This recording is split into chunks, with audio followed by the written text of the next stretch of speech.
Hi, everybody. Welcome to Fearless with Mary. I am your host, Mary Tibbetts, and I am so excited that you're here with me today. In today's episode, I am sitting down with Brianna Greenspan. She has published many medical papers, and she has a new book coming out all about chronic illness. So grab a cup of coffee, get comfortable, and let's dive in. Hi, Brianna. Thanks so much for coming on today. I am very excited to have this conversation with you. Hi, Mary. Thanks so much for having me. I'm grateful and honored to be here. Awesome. Okay, let's dive in. So let's do some background so everybody knows who you are, how you're in the chronic illness space, and then we'll go from there. All right. Well, who am I? My name is Brianna Greenspan, and I have been a chronic illness advocate and activist and patient and researcher and biotech supporter for many years.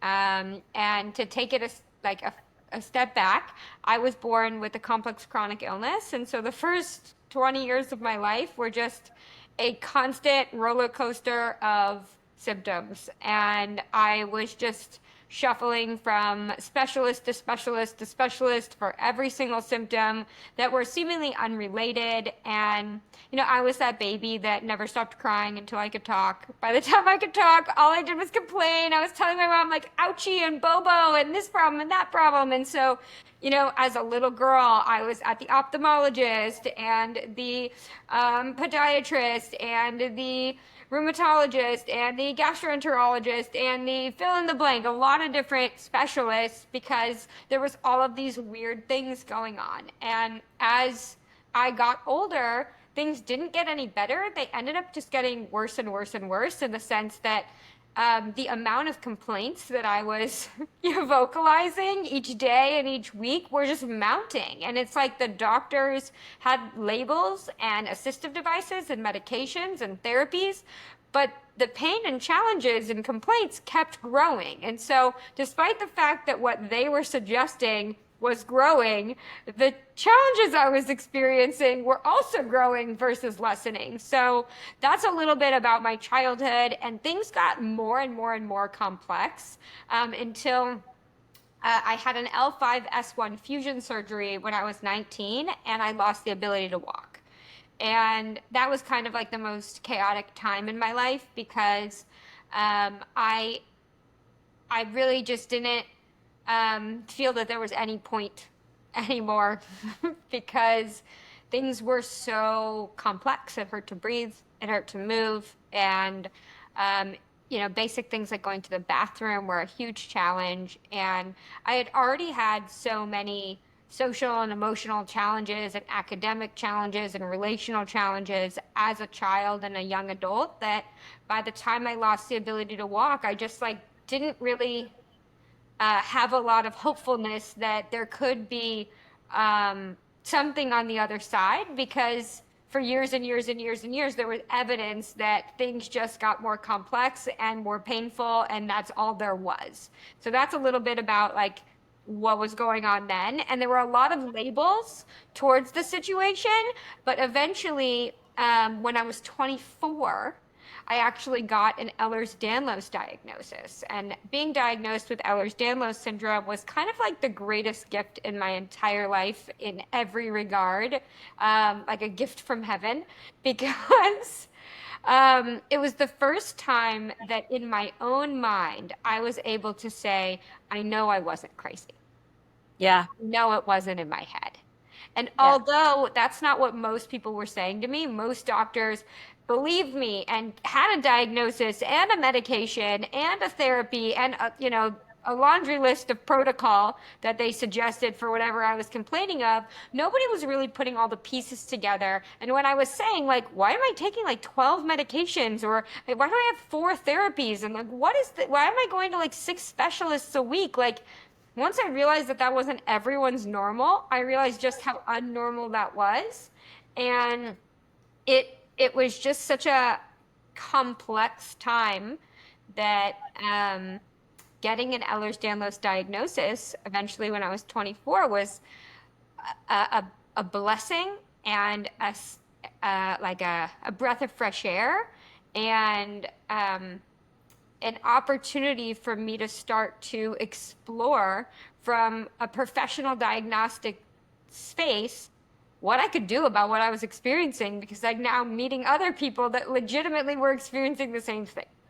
So can you just explain to everybody what, I can't even pronounce it, your diagnosis? Can you Yes. just explain what it is? Yes. Because a lot of people don't know. Yes. So Ehlers-Danlos syndrome is a connective tissue disorder that affects the collagen in your body. Collagen is kind of like the glue that holds your body together. And so it surrounds all your organs. It is highly important. And when you have Ehlers-Danlos, a lot of people have joint dislocations and easy bruising and a variety of other challenges. There's actually you could look it up online. There's a whole chart of the range of symptoms that Ehlers-Danlos can have some kind of effect in every system that you have. Yet dislocations, easy bruising, a lot of pain and challenges are part of that. And so I had a lot of challenges with my eyes, with my stomach, with processing food. There was a lot of autonomic and allergic components that eventually had their own little names like POTS and mast cell activation. So there were other labels that eventually got thrown into the mix that are what they call comorbidities. But basically, so much pain, so many dislocations, all my, hypermobility, all my joints click and pop, my skin tears easily. I have these weird allergies in ways that don't make any sense, but I was very clear on.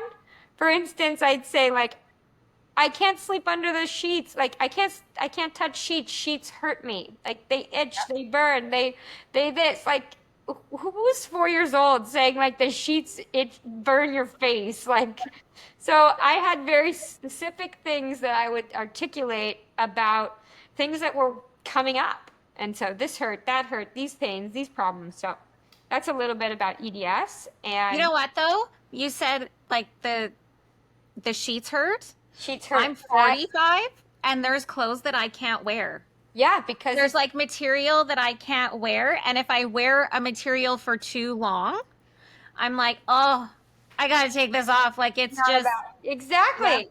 Yeah. And so Ehlers-Danlos, they call it princess and the pea syndrome. So this is the one that's extra sensitive. And so I'm extra sensitive to smells and extra sensitive to sounds and extra sensitive to light and extra sensitive in a lot of different ways. My skin is extra sensitive. So something that would be no big deal to someone else is actually really unpleasant in a lot of ways for me. Yeah. Can you give me an example?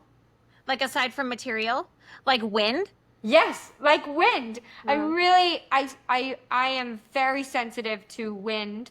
I always say that I like still, flat air. And so if there's wind, my eyes will sometimes burn, my skin will feel uncomfortable. So a lot of people joke, I live in Florida and I wear a sweatshirt in the summer, and I'm like, I really I don't like the breeze. I don't really like the wind in my face. I'm not about that. Because it just feels some kind of unpleasant. And so if I go outside, I always have a blanket with me, or I have a sweatshirt. No, I have a girlfriend. There's a temperature intolerance component as well. And you live in Florida? Yes. So are you cold intolerant? Well, I am cold intolerant. You're cold intolerant. I moved here because of the weather.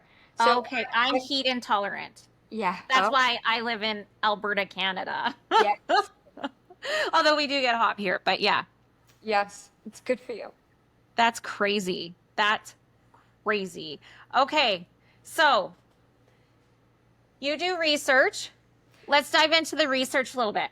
Yes. If you're good with that. Yeah. This is actually the most, in terms of being a patient who then was honoring making my childhood self proud, this is it. I went so far down the nerdy rabbit hole. So for many years, I was a wellness consultant at Cedars-Sinai Hospital, just volunteering and helping this rheumatologist. And I was I started helping a lot of different chronic illness organizations and different patient groups.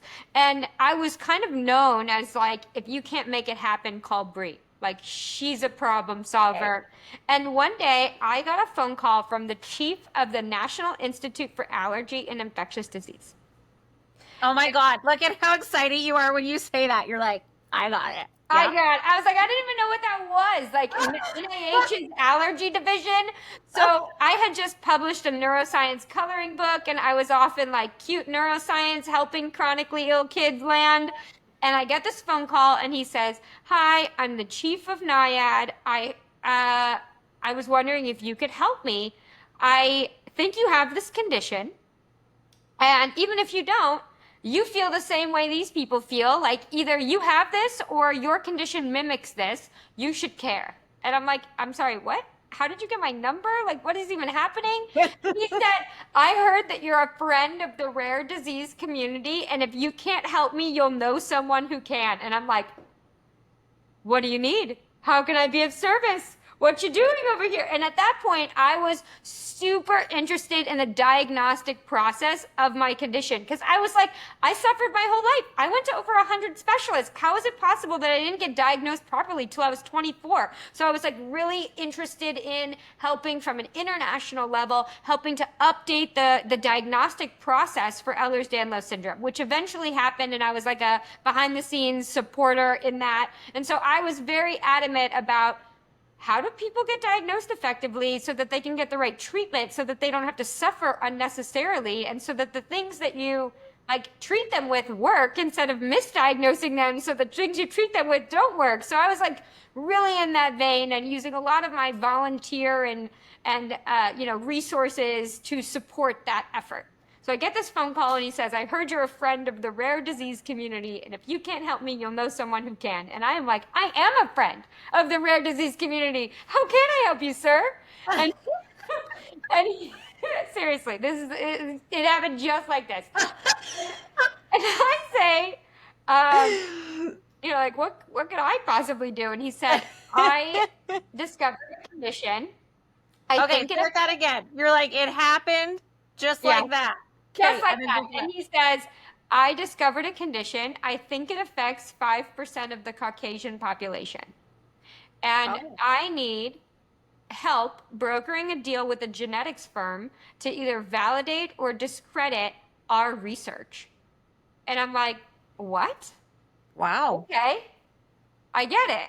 And he was like, I need your help to help find a laboratory that will care, because this isn't going to be profitable for a long time. It's one of these like question mark things for a complex patient population. And, it takes a specific type of company who's going to care about this vulnerable population for a long time before anyone, makes a dollar. Yeah. And I was like, I understand the assignment. I got it. and I happen to be in the genetic space. So I call, what's it called? I happen to be very involved in the genetic space because my dad invented DNA testing to find your ancestors. Shut up. Are you serious? Yes. Yes. So I get this phone call, and his name is Bennett Greenspan. But so I get this phone call, and I immediately realize, I'm like, this guy just wants my dad. I see. I understand. I got it. He heard I'm weird. He heard my mom's weird. He heard we have a lab. I understand. So he didn't need me. He needed me to just like liaise the situation. So I call my dad, and I'm like, hey, I just got a phone call from the chief of the National Institute for Allergy and Infectious Disease. He says he discovered a condition and he thinks mom and I have it. But he said even if we don't have it, people that may have this thing feel like we feel. And he's hoping that you'll care. Oh my God. True story. So then my dad's like, okay, let's call the head of the lab. So we call the head of the lab. I basically explained the situation, and I said can I connect you guys to this NIH guy, and can our lab take this on as an act of good faith and, try and help these researchers and see what's possible. So the lab says yes, we take on this project. They're able to validate that this does in fact affect 5% of the Caucasian population. And, we had over 100 employees at our company. So my dad said, well, if it affects 5% of the Caucasian population, what about the general population? And this researcher says, well, that's what we're looking to figure out right now. That's the next step. If this exists, great. And where is it prevalent? And how do we help these people? And this is what we want to dedicate, many years of research to. So we decide we're going to basically offer to all of our employees, hey, we're doing this research study with the NIH. We're trying to see the prevalence of this thing in our randomized population. Anyone who wants to be part of the study, we're looking for 100 people at the company to do it so we can see what's up. And as it turns out, the head of the lab, the most important person in the company, he's positive. And his weird children are positive. Weird children. His children that had these things that nobody could explain, and they were lovely, but this food thing and this itching thing and this allergy thing and this, hypermobility thing. And he and his kids were positive. And what is it? What? Are you going to tell me what it is? Oh, yeah. And yes. And you're going to get there? Okay, you're going to tell. Because I'm in it to win it right now. And in that moment, we were able to collaborate with the National Institute for Allergy and Infectious Disease to bring a condition called hereditary alpha tryptosemia to the world. And so hereditary alpha tryptosemia ended up becoming the third condition or trait in the mast cell disease space. So some people have this thing called systemic mastocytosis or mast cell activation syndrome. And some people have these weird allergies and an EpiPen and have these other food allergies and skin manifestations. And it's a confusing reason why. And so hereditary alpha tryptosemia entered the scene. And from then, in 2014, I have worked with NIAID and dozens and dozens and dozens of other academic institutions across the globe to publish what is now over 200 papers and articles on hereditary alpha tryptosemia, explaining what are the symptoms, what are some of the implications, if not this, then this, how do people get diagnosed, how it runs in families. And so that has been a fascinating opportunity. And I ended up not having this, but these people feel exactly how I feel. So I have a lot of empathy and compassion for individuals that have multi-systemic challenges that run in families. And that has been a little bit about what's going on with the NIH project. And it's amazing to see that over the last decade, we've gotten international validation. We've gotten an ICD-10 code. Every single international allergic body in the world has honored that this is a condition and this is something that should be tested prior to having a bone marrow biopsy. So it has been a big project professionally to help the NIH bring this discovery forward, knowing that so many people have EpiPens and have chronic challenges and have autonomic challenges and have widespread chronic pain, and those are identified as 4 separate things. So someone might be diagnosed with fibromyalgia and have an EpiPen for their bee sting allergy and have some weird fainting issue, and they're all completely disconnected and nobody's actually understanding that they're all puzzle pieces. So that's some of the professional work that I... Before we move forward, make sure you guys go below, subscribe to my channel, give me a like, and share with anybody that you think would benefit from this.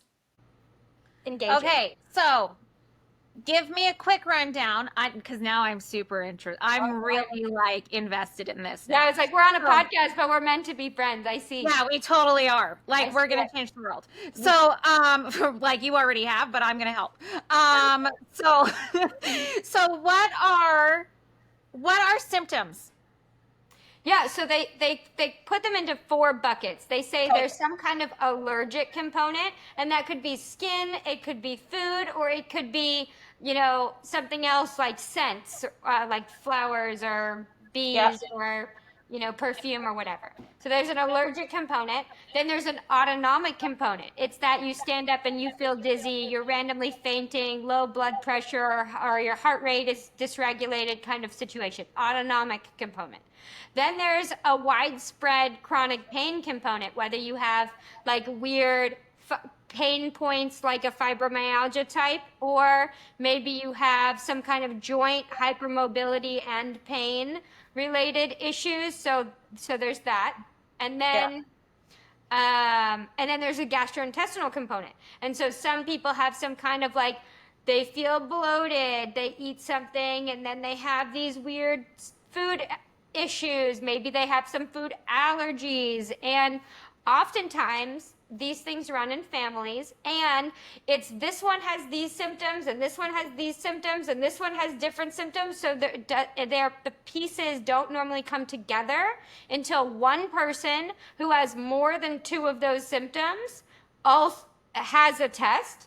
And if that person's positive, then oftentimes they like kind of put it together. But there is something called serum tryptase. And serum tryptase is something that's tested. It's a blood test that's tested to show your reactive state.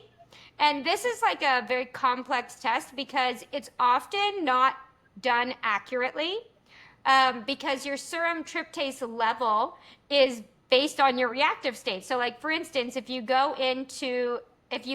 have a bee sting allergy, you use an EpiPen, you go into the emergency room, they will then tell you to go to your allergist, and your allergist will then order a serum tryptase test. So like, next Tuesday when you go to your allergist, they order a test. So at the ER, they often don't order the test. So you're having the test based on your baseline, not based on your reaction. That being said, for people that have this thing, hereditary alpha tryptosemia, their baseline serum tryptase is elevated. So that's like one indicator. What is your baseline serum tryptase? So do they do this test in Canada? Yeah. Yeah. Okay, so then, Yeah. Okay, we're gonna get real for 30 seconds here. Okay, so I'm allergic to bees. Oh, I had no doubt. Yeah. You know that I have autonomic components to it. I'll send you a link afterward.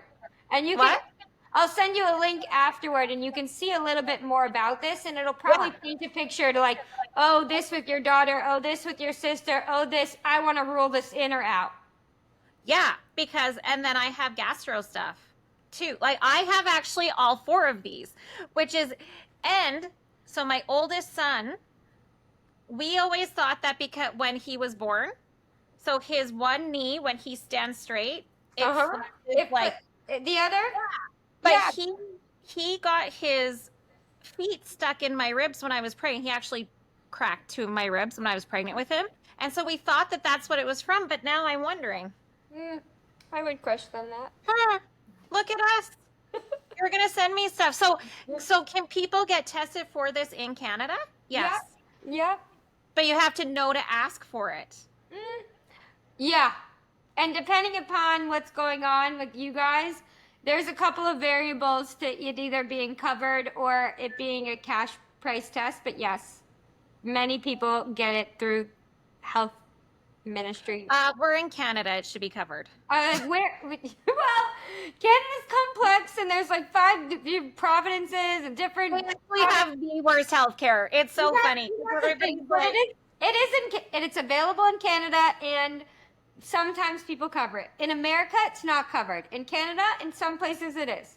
Okay. Well, and it's so funny because when we were in New York last time, somebody made a joke to us. They're like, yeah, but you're from Canada. You don't have to pay for your healthcare. I'm like, I would rather pay for my healthcare because our healthcare is crap. And then we still have to pay out of pocket anyway for stuff. So calm down. It's so ridiculous. It's not that good. Oh my gosh. Okay. So you did all of this stuff, and then So tell me about how you went from what does your wellness journey look like? I guess that's a good Okay. question. Yeah. Okay. I would love to tell you what my wellness journey looks like. And it's like mildly dramatic. And the first 5 pages of the book of questions, Living with Chronic Illness, gives like a detailed account. But I'm going to quickly and maybe dramatically gloss over that situation. Please So, be dramatic because I love it. okay. So, um, as I mentioned, I grew up with a complex chronic illness, so there was always symptoms and there was always a multitude of symptoms going on. And by the time I was 19, we had decided that I was going to have this L5-S1 fusion surgery, and it was like the best. We were like so excited because this was supposedly going to solve the challenges that I'd been experiencing for so many years related to my spine. And I had the surgery, and instead of this being like amazing, it was actually highly complex. I lost the ability to walk, and I entered the darkest period of my life. And I entered this period in the sense of it hurt to be alive, it hurt to move, it hurt to breathe, it hurt to just exist in this way that before was like the uncomfortable that I knew. And this was a whole nother category that I could have never, I would never wish this season on anyone. Okay. So I'm 19. I've like had it, and I tell my parents I don't want to live anymore. I was like, I am complete. Like, if this is it, and all the evidence is just painting towards it, it gets bad and it just gets worse, and then there's no light at the end of the tunnel. This is terrible. And they said, you're gonna come home from college tomorrow. We're gonna go see the neurosurgeon, and hopefully that guy's gonna have a good suggestion. We'll like continue this conversation. Okay, great. I come home, and the next morning I wake up and I get a phone call telling me that my best friend has OD'd and died Shut up. in college. Like, I left, like I saw this guy, and then I left, and I never saw him again. Oh my God. I got goosebumps. And what transpired in those few hours before I went to the neurosurgeon is I learned that he had OD'd from a very high level prescription painkiller. And then I went to the neurosurgeon, and I tell him the same thing I just told you. It hurts to breathe. It hurts to move. The surgery was the worst thing ever. I'm in the worst pain of my life. Like, all the therapy's not working. The steroid shots aren't working. Like, whatever you're suggesting, I am not finding relief. There is a huge problem. I am at my wit's end. So I am very clearly articulating this to the neurosurgeon. And then he says, I want to prescribe you this medication. And it is the medication my friend has just died from. And I lost my mind. Oh Right my God. then. You want to know where my wellness journey started? It started right there in that exact second when I was screaming in my head, and I said, is there anything else out there that can help me with the way that I'm suffering? And if so, where can I find it?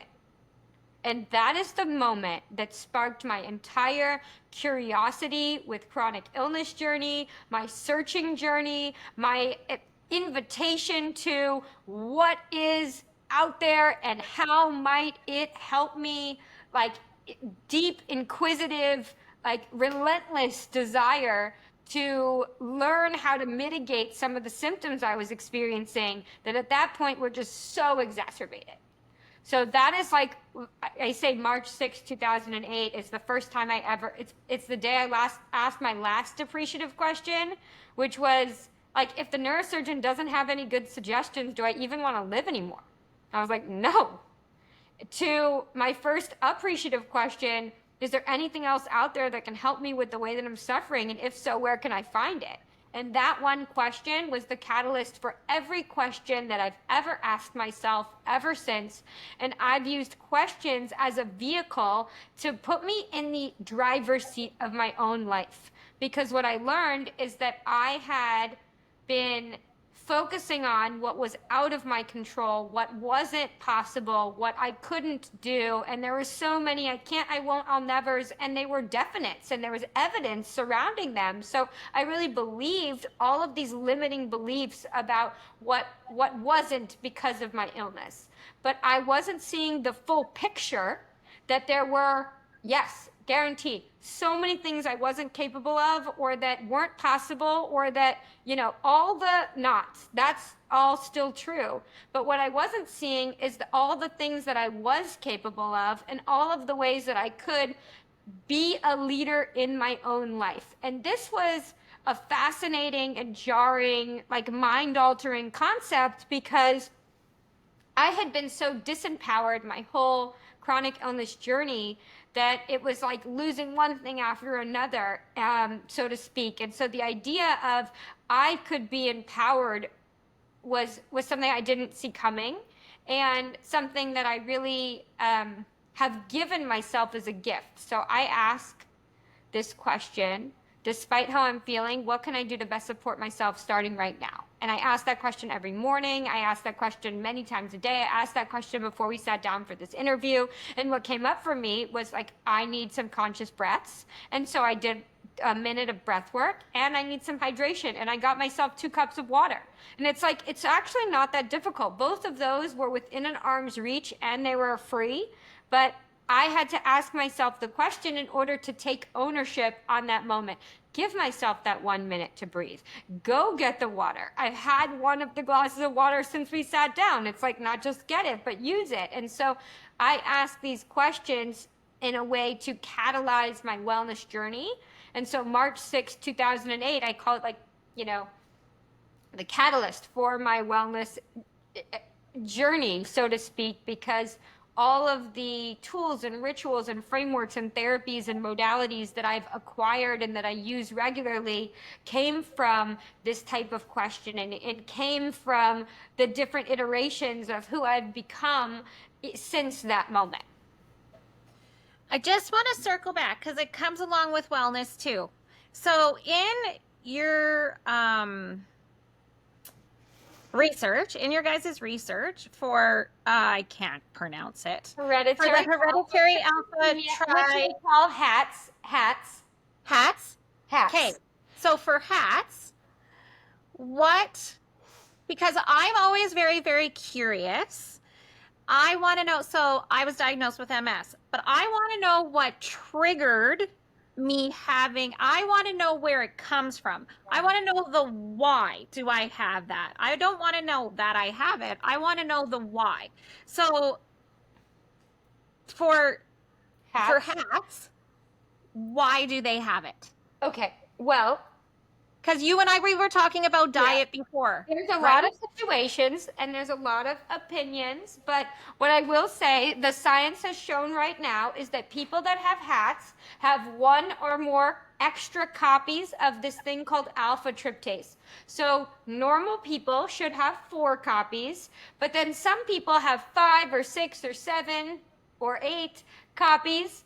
And so the amount of extra copies correlate to the severity of symptoms.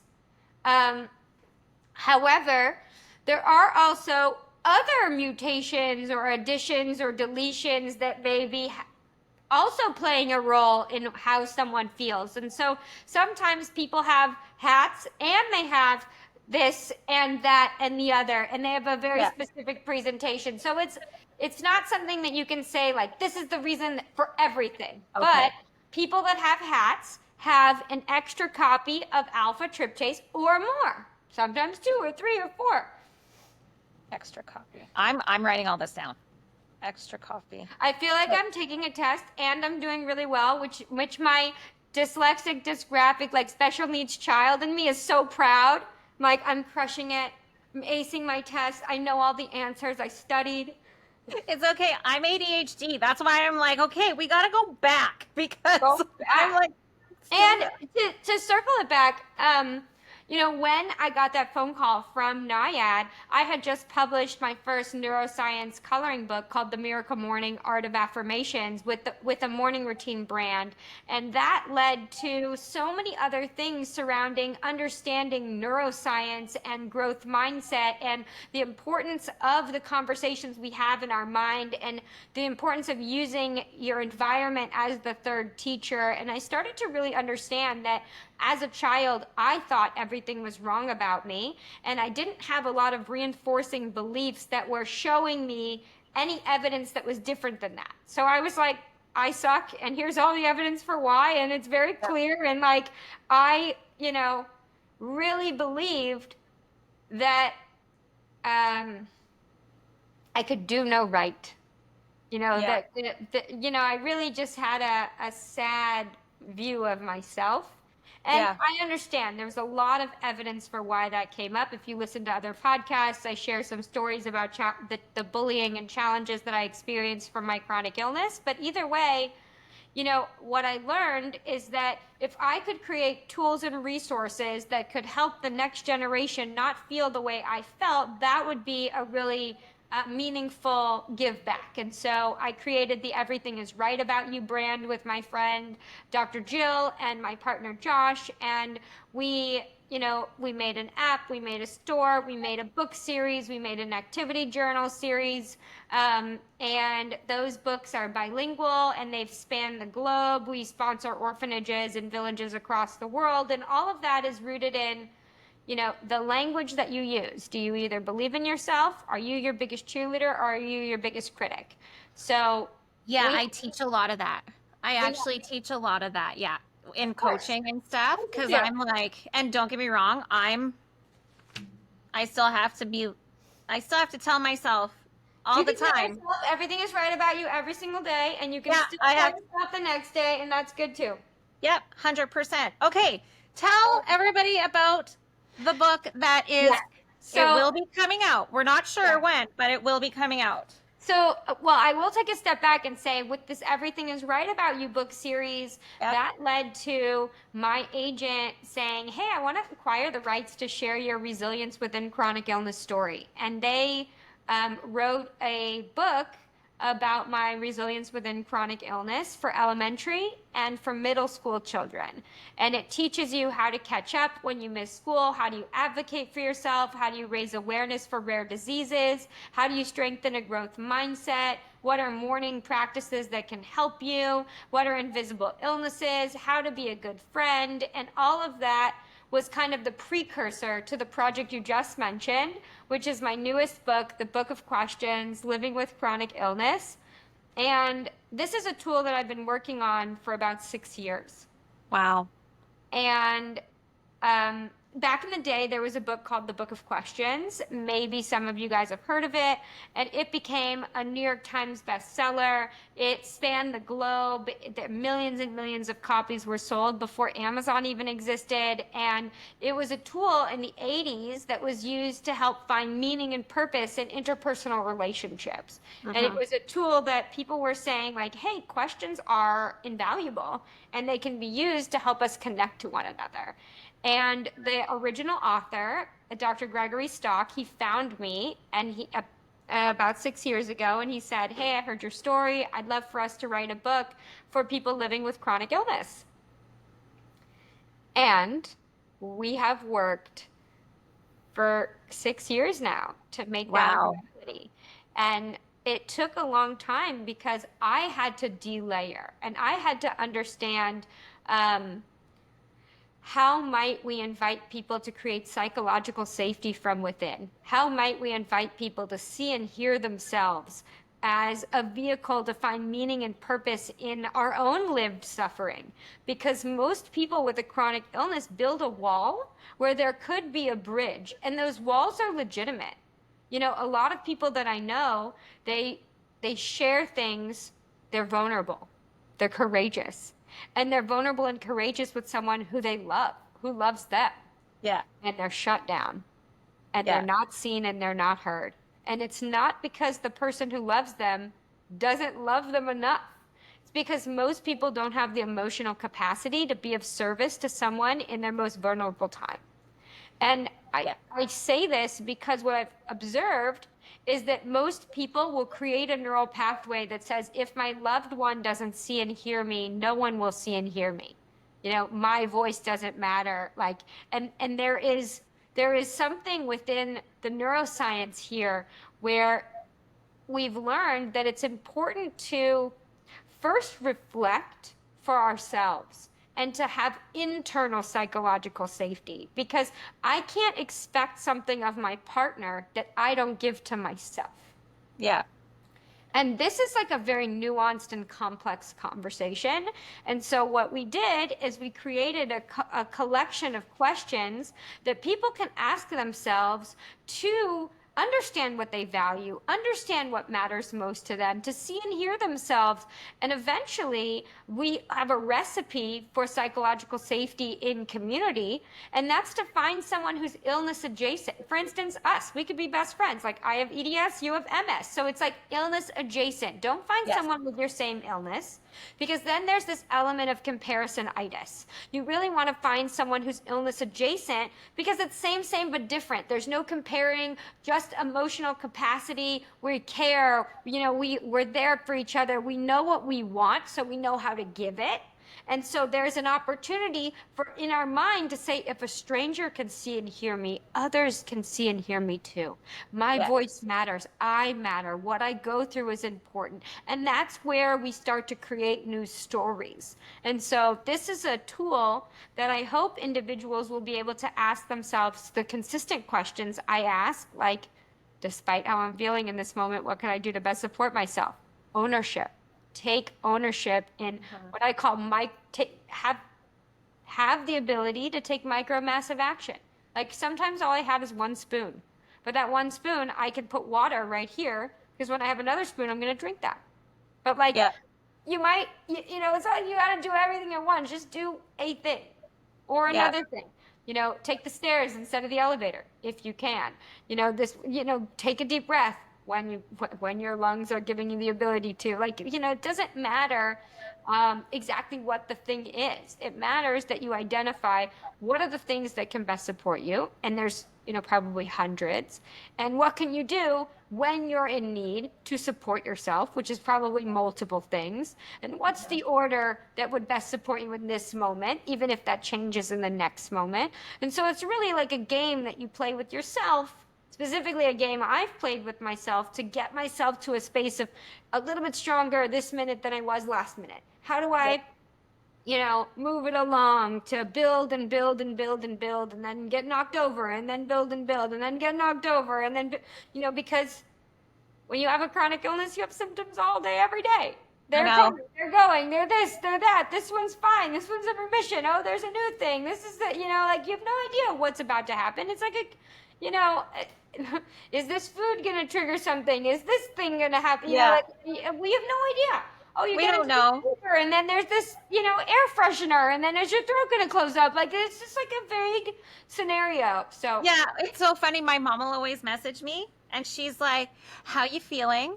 And I was having a really great conversation with somebody the other day. I said, "I'm really sick and tired of people asking me how I'm feeling. I feel pretty much shitty all the time, but I just like my body doesn't like me ever for the most part, but I'm okay with it. So don't ask me how I'm feeling. How about you ask me, how are you?